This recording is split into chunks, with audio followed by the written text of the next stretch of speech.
Assalamu alaikum. Some divorced Muslim men don't struggle with Qadr because they lack faith. They struggle because deep down they are still negotiating with Allah over a chapter that already ended.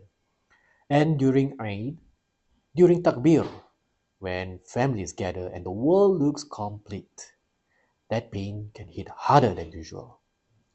By the end of this video, you will understand how to stop fighting the past and start making peace with Allah's decree without becoming passive or emotionally numb.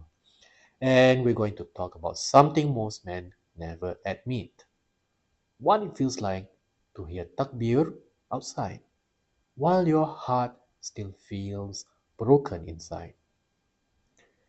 I'm speaking to you as someone who is rebuilding, the man who still shows up to work, still carrying responsibility, smiling when needed. But inside, he is carrying questions he does not always say out loud. I know this well. Well, not exactly from books, but from walking through it. And maybe what I'm about to share is exactly what your heart needs right now.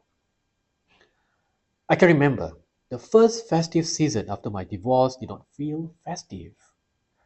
Takbir was playing. People were dressed beautifully. Families were gathering. The energy outside was celebration. But inside, I felt disconnected. Not angry, just displaced. I remember avoiding crowds, avoiding people in their festive clothes, not because I hated them, but because every smiling family reminded me of something I thought I had lost. The dream, the intact family picture, the version of life I imagined with my kids. And maybe you know that feeling. You are surrounded by people, but somehow still feel alone. That season, I mostly kept to myself. I went to the gym, I did my routine, and silence. And I remember not even wanting to meet people because the next day was work. And honestly, my emotional battery was empty. Then, when my kids came over, only for a short while, and this is important, I was still tense, still hurting. This was not some movie scene where suddenly everything became beautiful. No, the pain was still there. But we went swimming, and while watching them enjoying themselves, something hit me. I realized something uncomfortable. My heartbreak was real, but fatherhood was still real too. And sometimes the real sacrifice is not losing your happiness, it is refusing to let pain make you absent. And that is when I started understanding something about Qadar. Many misunderstood Qadar. They say it was written and then they stop growing.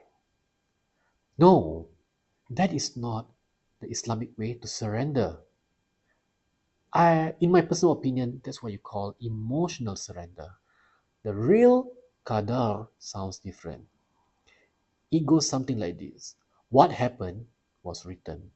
How I respond now is my test. Look here, making peace with Qadar, especially after divorce, does not mean saying nothing hurt me. No, it means, oh Allah, this broke me, but I trust you more than I trust my pain. That is the center.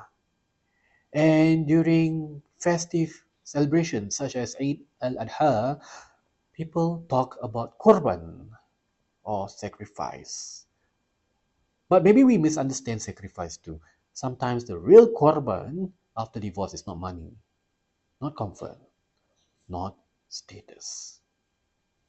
It is sacrificing bitterness, sacrificing victimhood, sacrificing the addiction to replaying old arguments.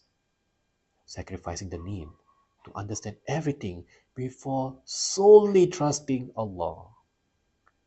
Because if we are honest, some of us keep asking, why? Why did Allah let this happen to me? And that question can become a prison. Let me offer a better question, which is, Oh Allah, what are you teaching me through this? See? Because sometimes Allah does not explain the wisdom immediately. He reveals it slowly through the man you become after the pain. Making peace with Qadr became easier when I accepted three truths. Let's go through the first one. It happened. No more bargaining. No more courtroom inside your head. No more, if only I said this. Hey, the past is not a battlefield anymore. It is a classroom.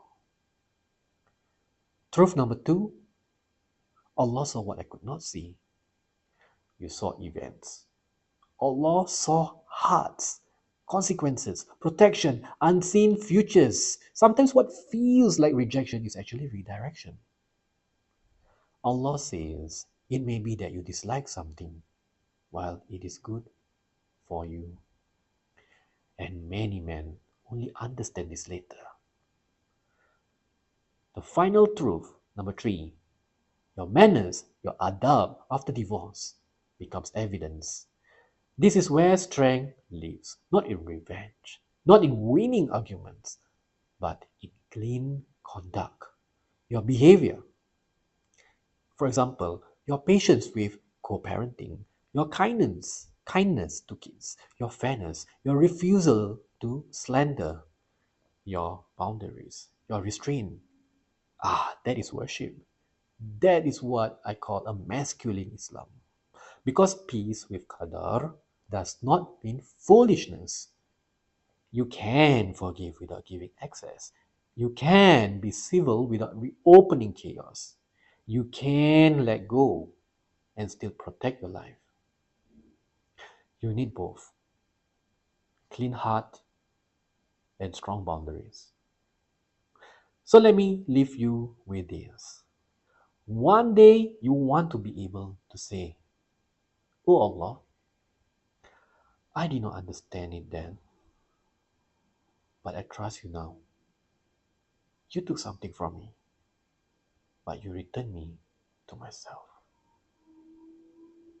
That is peace with Qadar. Not because divorce was painless, but because it no longer owns you. And when the pain returns, say this, Qadrallahu wa ma sha'a fa'al, which is Allah decreed and what He willed, He did. Then move, pray, make istighfar, go for a workout, read, recite, and reflect on the Quran. Text your kid, video call them, do something righteous. Because pain that stays inside the mind becomes poison. Pain converted into obedience becomes purification. If this resonated with you, I want to invite you to take the next step. I created a Muslim Man Rebuild playbook for you who is rebuilding after divorce, emotionally, spiritually, physically, and mentally. It's not just theory, okay? It's structure, because healing without structure becomes drifting. So the link is in the description. Download it. And if this message helped you, subscribe. Not because you need another motivational channel, but because no Muslim man should rebuild alone. I want to hear from you.